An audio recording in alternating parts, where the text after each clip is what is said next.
Even the scariest screenplay will fall flat with moviegoers if it's poorly executed. And with horror, appearances are everything. Here are the top 10 worst CGI in horror movies. Before we get further, be sure to subscribe to our channel and ring the bell to get notified about our latest videos. Alright, let's get to it. At number 10, The Werewolf, An American Werewolf in Paris, 1997. Rick Baker's breathtaking effects for 1981's the inaugural Academy Award for Best Makeup went to An American Werewolf in London. The transformation scene in the film is one of the best instances of practical effects in film, horror or otherwise.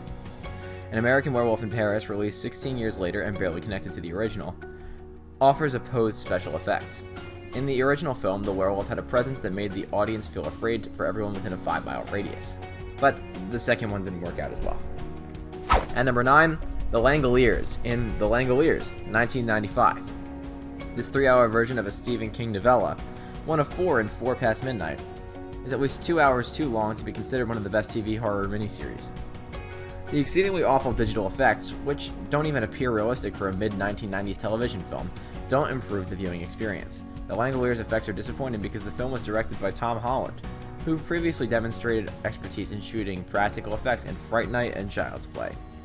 At number 8, The Xenos, Alone in the Dark, 2005. A U-Bowl film was never going to give birth to one of the most spectacular CGI creatures, but the shoddily built, blurry Xenos couldn't have done much worse. Bowles' low-rent video game adaptation, starring Christian Slater, Tara Reid, and Stephen Dorff, is poorly conceived from start to finish, with even Slater failing to raise the proceedings. Working with a shaky video game storyline, any success would rely on the special effects, which are incredible for a second making Alone in the Dark a 96-minute ordeal. At number 7, Malebolgia, Spawn, 1997. No aspect of Spawn's universe feels safe for the protagonist, especially as he travels to Hell, which is riddled with near-gothic imagery in the spirit of The Crow. The early comic adaptation has elements that work for it, most notably John Leguizamo as Violator or the Clown, but the CGI in the third act looked shoddy in 1997 and seems even worse now. The genuine form of the Violator was captured partially using practical effects, and in close-up views, it's one of the most well-aged features of the picture.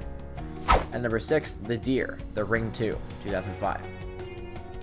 Deer appeared multiple times throughout The Ring 2, and given how horrible it looks and how readily available actual deer are, it's likely that the filmmakers would have preferred the latter.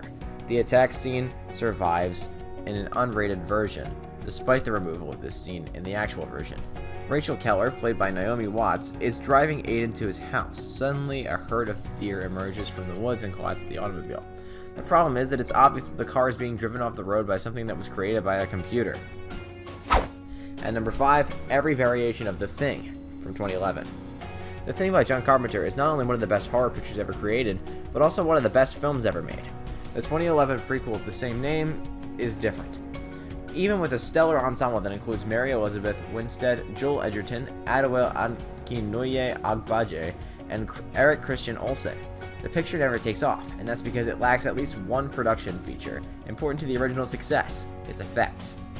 Carpenter's original boasts the most detailed, hideous, realistic effects committed to film, and the remake strives for shocking body horror as well, but it approaches with gross out with CGI, and computer-generated visuals will never induce the same effect on the viewer as sticky, real stuff. At number 4, Emerging Freddy, A Nightmare on Elm Street from 2010. A Nightmare on Elm Street, Wes Craven's famous 1984 picture, received the shallow MTV music video style remake in 2010 that settled for reproducing the original film's most iconic scenes rather than creating anything new. While Craven's film included a slew of still impressive visual effects made from tangible materials, the remake used unconvincing CGI in the same once unsettling sequences, such as Tina's ceiling climb. The replications are at best hollow and would remain so if the CGI wasn't so bad. And number 3, Mama from Mama, 2013.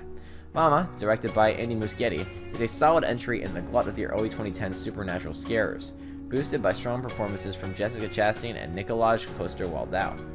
The titular ghost never manages to be convincing, let alone frightening, instead appearing as funny floating blue woman. The plot revolves around Annabelle and her lover Lucas. The latter is in mourning when his twin brother murders his wife, commits himself, and abandons his 2 young daughters in the woods.